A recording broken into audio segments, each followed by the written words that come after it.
Bonjour à tous. Suite à ce qu'on a dit dans les fois précédentes, on avait dit la dernière fois qu'on a une halakha claire, c'est qu'on a le droit de dire pendant Shabbat à un goy de faire un interdit qui des Rabbanan, c'est-à-dire que les sages ont interdit dans trois cas. Dans le cas d'une nécessité d'une mitzvah, d'accomplissement d'une mitzvah, dans un cas de force majeure, ou bien dans un cas où on parle d'un enfant qui est petit, ou dans un cas on parle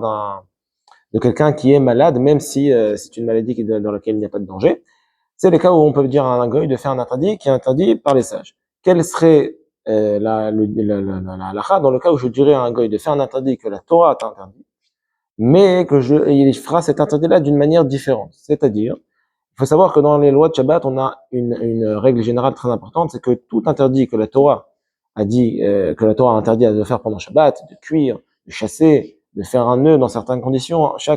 évidemment, chaque action en fonction de sa halachot, si on l'a fait d'une manière différente, on va dire différente de la manière habituelle en semaine, l'interdit devient automatiquement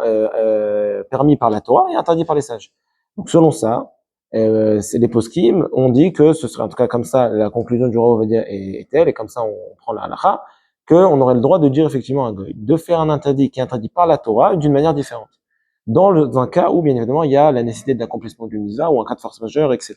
Exemple serait dans un cas où il y a un certain endroit où on a besoin de cette lumière, et c'est un endroit qu'on a besoin pour prier, je sais pas s'il y a une brit mila, faire une brit mila, pour étudier, et il n'y a pas d'autre endroit dans lequel il peut y avoir la lumière. On n'a pas d'autre possibilité d'accomplir la mitzvah si ce n'est dans cet endroit. On aura le droit de dire à un goy d'allumer la lumière d'une manière différente. Même si on parle d'électricité qui est interdite par la Torah, parce qu'il y a plusieurs sortes, mais même disons qu'on parle d'une sorte d'électricité que la Torah interdit de l'allumer,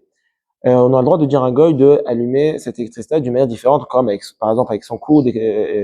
ou avec son menton ou quoi que ce soit, peu importe de quelle manière, puisque on accomplit cela pour l'accomplissement d'une mitzvah.